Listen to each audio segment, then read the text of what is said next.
بسم اللہ الرحمن الرحیم۔ السلام علیکم ورحمۃ اللہ۔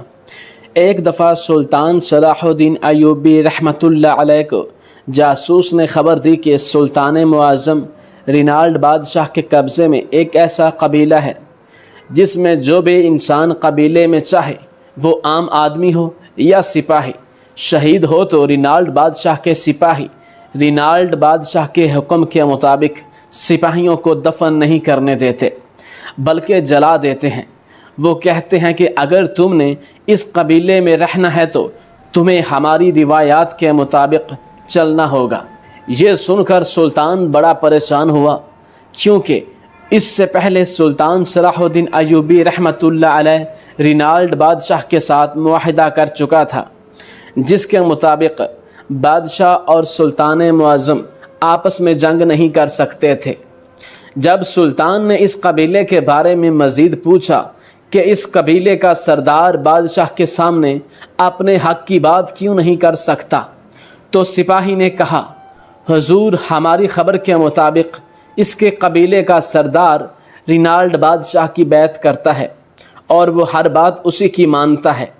وہ کہنے کو مسلمان ہے لیکن وہ پیروی غیر مسلم بادشاہ رینالڈ کی کرتا ہے۔ یہ سن کر سلطان صلاح الدین ایوبی رحمۃ اللہ علیہ نے کہا کہ جب سردار غیر مسلم ہو تو پھر اس کے قبیلے کے لوگ کیسے مسلمان ہو سکتے ہیں؟ تو انہوں نے کہا کہ سلطان معظم، انہوں نے آپ کی بہادری، ایمان اور سخاوت کے قصے سن کر ان تمام قبائل والوں نے اسلام قبول کر لیا، لیکن اس بد دل اور بد نصیب سردار کو اللہ نے ہدایت نہیں دی۔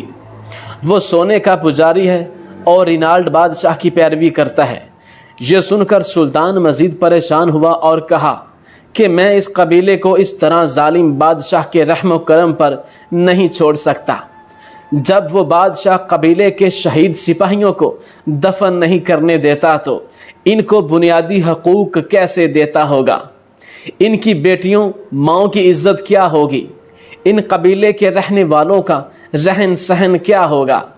یہ سن کر سلطان صلاح الدین ایوبی رحمۃ اللہ علیہ نے رینالڈ بادشاہ کو ایک خط لکھا، جس میں سلطان معظم نے فرمایا، بے شک تمہارے اور میرے درمیان صلح کا معاہدہ ہو چکا ہے، لیکن مجھے خبر ملی ہے کہ ایک قبیلہ جس کے لوگ مسلمان ہیں لیکن اس کا سردار تمہاری پیروی کرتا ہے، اور وہ لالچی انسان سونے کا پجاری ہے اور ہر بات تمہاری مانتا ہے، اور یہ لالچ تم نے اس سردار کو دے کر اپنی بربریت اس قبیلے پر ابھی تک جاری رکھی ہوئی ہے۔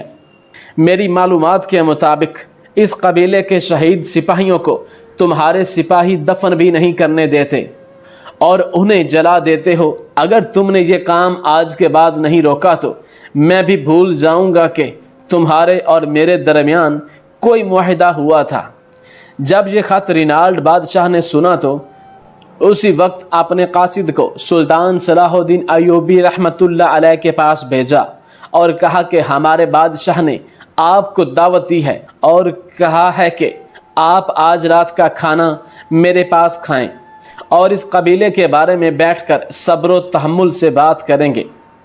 پہلے تو سلطان صلاح الدین ایوبی رحمۃ اللہ علیہ غصے سے لال ہو گیا کہ ایسے بادشاہ کے ساتھ بیٹھ کر کیسے کھانا کھا سکتا ہوں جو اسلام کا سب سے بڑا دشمن ہے۔ پھر تھوڑی دیر سوچنے کے بعد سلطان نے کہا کہ یہاں بات مظلوموں اور غریبوں کی ہے، اور اگر میں نہ گیا تو اس معاہدے کی آڑ میں وہ ظالم بادشاہ اس قبیلے والوں پر اسی طرح ظلم ڈھاتا رہے گا۔ سلطان نے اس قاصد کو کہا کہ آج رات میں کھانے کے لیے رینالڈ بادشاہ کے محل ضرور تشریف لاؤں گا۔ ادھر رینالڈ بادشاہ نے بڑے بڑے کھانوں کا انتظام کروایا، اور جب شام کا وقت ہوا تو سلطان اپنے 2 سپاہیوں کے ساتھ محل پہنچا۔ تو رینالڈ بادشاہ نے کہا، سلطان معظم، سب سے پہلے آپ کھانا کھا لیں، اس کے بعد اس قبیلے کے بارے میں بات کریں گے۔ رینالڈ بادشاہ سلطان صلاح الدین ایوبی کے سامنے بیٹھ گیا۔ سلطان کے ذہن میں خیال آ چکا تھا کہ اگر بات صرف قبیلے کی ہوتی تو رینالڈ مجھے خط کے ذریعے بھی پیغام دے سکتا تھا، لیکن دعوت پر بلانا اس کی کوئی نہ کوئی چالاکی ہے۔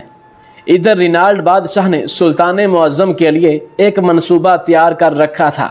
جیسے سلطان کھانے کی جگہ پر بیٹھا تو ایک حسین و جمیل کنیز کھانا لے کر سلطان صلاح الدین ایوبی رحمۃ اللہ کے پاس آئی، تو جیسے اس نے کھانا سلطان کے سامنے رکھا تو دیکھ کر سلطان نے کہا، یہ کھانا میرے سامنے سے ہٹا دو، کیونکہ یہ گوشت کسی حلال جانور کا نہیں بلکہ کتے کا گوشت پکا ہوا ہے۔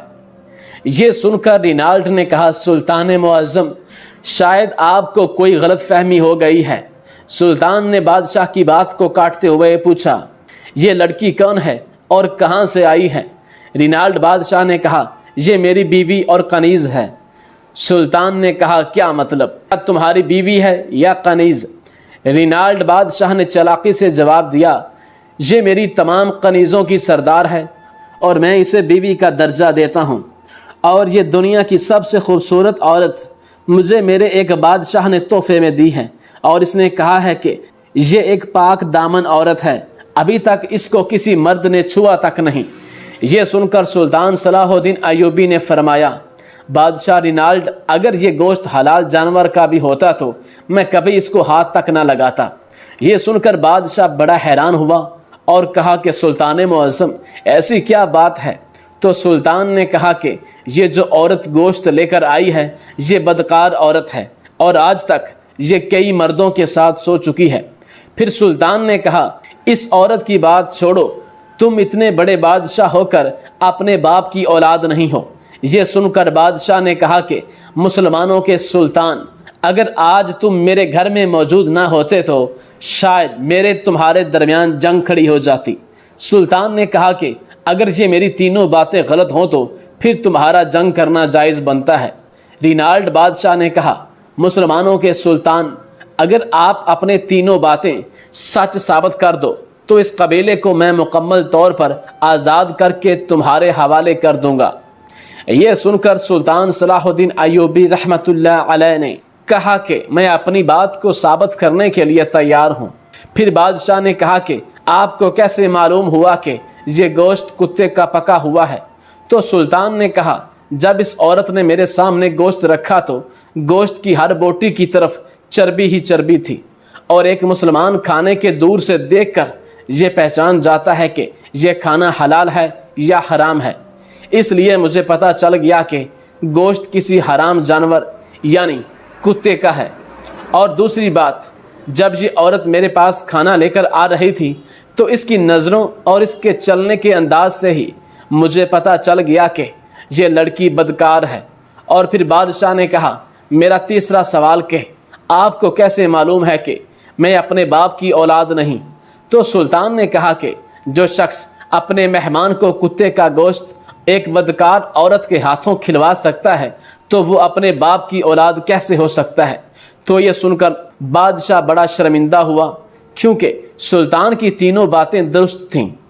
پھر بادشاہ نے اس بات کا اقرار کیا کہ میں نے آپ کے ایمان کو چیک کرنے کے لیے اس لیے کتے کا گوشت بنوایا کہ کیا آپ پہچان بھی سکتے ہیں کہ حلال اور حرام میں کیا فرق ہے، اور میں نے اس لیے اس عورت کے بارے میں جھوٹ بولا کہ یہ کنیز پاک دامن عورت ہے، تاکہ مجھے پتہ چل سکے کہ ایک بدکار عورت کے ہاتھوں ایک عظیم سلطان کھانا کھاتے ہیں یا نہیں۔ یہ سن کر رینالڈ بادشاہ بڑا شرمندہ ہوا اور اپنے وعدے کے مطابق وہ قبیلہ آزاد کر دیا، اور سلطان نے اس قبیلے سے ہجرت کروا کر اپنی سلطنت میں اس کو جگہ دے دی۔ اور کہتے ہیں کہ اس قبیلے کے سردار کو سلطان نے قید کروا کر ایک نیا سردار مقرر کروایا، اور آنے والے وقت میں وہ قبیلہ سلطان کا بہت بڑا ساتھی بن گیا، اور وہ واحد قبیلہ تھا جو تاریخ میں بغیر کسی جنگ یا مذاکرات کی بنا پر حاصل کیا گیا تھا۔ جب انسان اللہ تعالیٰ کے بتائے ہوئے راستے پر چلتا ہے، اللہ کے اصولوں کے مطابق چلتا ہے، اللہ کے لوگوں کی خدمت کے لیے اپنے فیصلے کرتا ہے، تو اللہ تعالیٰ اس کو نورانی آنکھیں عطا فرماتا ہے۔ اس میں کوئی شک نہیں کہ سلطان کی جگہ اگر کوئی اور عام آدمی ہوتا تو وہ یہ کبھی نہ پہچان سکتا کہ یہ گوشت کتے کا ہے اور یہ عورت بدکار ہے، اور رینالڈ بادشاہ کسی ایک باپ کا بیٹا نہیں۔ سلطان صلاح الدین ایوبی رحمۃ اللہ علیہ مسلمانوں کی شکل میں اللہ کا دیا ہوا ایک خاص قیمتی تحفہ تھا، جس کے آنے سے مسلمانوں کی عزتوں میں بے پناہ اضافہ ہوا۔